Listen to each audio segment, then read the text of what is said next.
has heard of the movie The Wolf of Wall Street.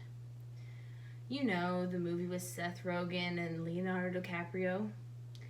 But did you know that this movie was based on real life events? It was based on the life and misdoings of Danny Porush and John Belford.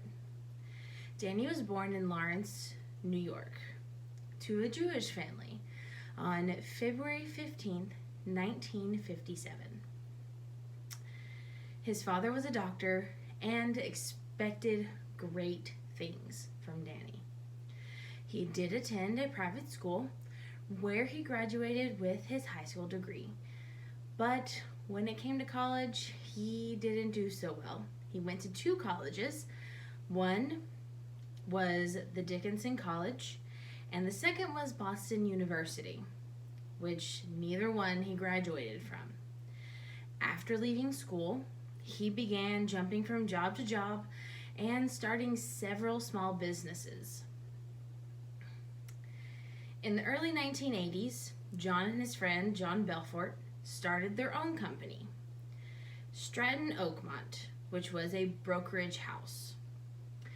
This brokerage house specialized in penny stocks and underwrote initial public offerings for the small businesses, which one of these small businesses was for Steve Madden.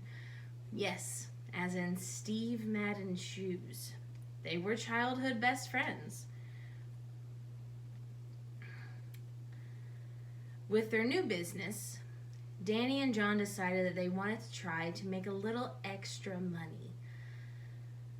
They did this by selling stocks to different investors at a higher cost than what they were actually worth. By doing this, the investors would begin to lose money anytime the change in stocks happened. What were the two doing with the extra money? Well, they were keeping it for themselves, of course. During this time, Danny was married and had 3 children with his first wife. She later went on to say that she watched the man that she loved go from being a kind and amazing man to someone that she didn't recognize and not being so great. She said that he began spending thousands of dollars on possessions like a house with 2 acres of land that had a swimming pool and a tennis court. She went on to say that he spent countless amounts of dollars on cars and things that they really didn't need. And even when their first son was born, he spent so much money on a party that it was bigger than their wedding was.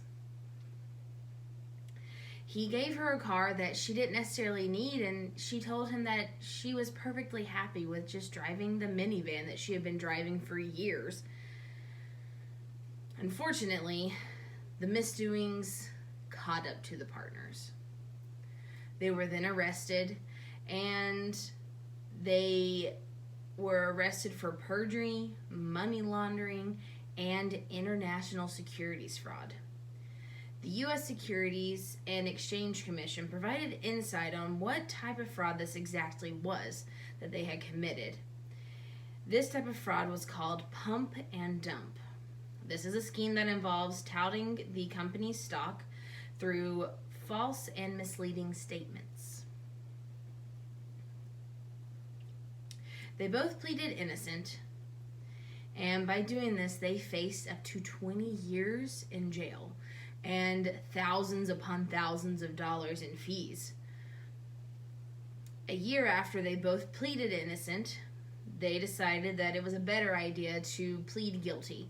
They were then given a deal and didn't have to spend as much time in jail as long as they paid millions of dollars in fees.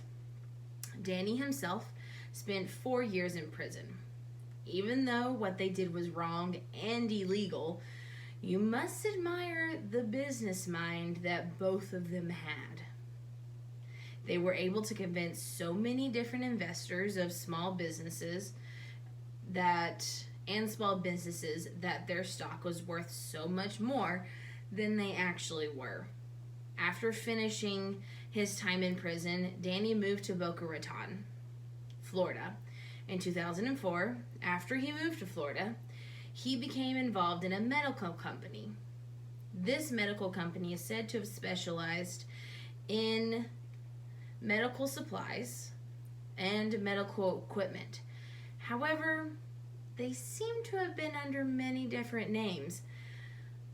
They operate under the names such as Medcare Diabetic and Medical Equipment, Christian Diabetics, and Christian Healthcare Network.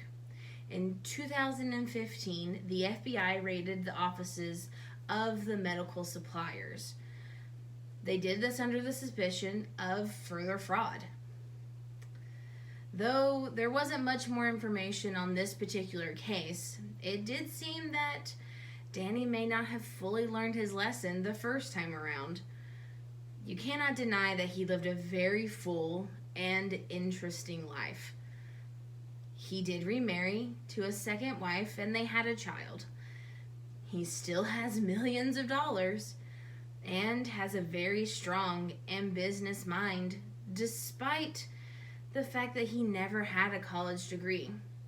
So, Danny Porush, even though he may not have led the best of lives, he really did lead an interesting one. I hope that you may have learned a little bit something about Danny today. And remember that the truth will always find you out.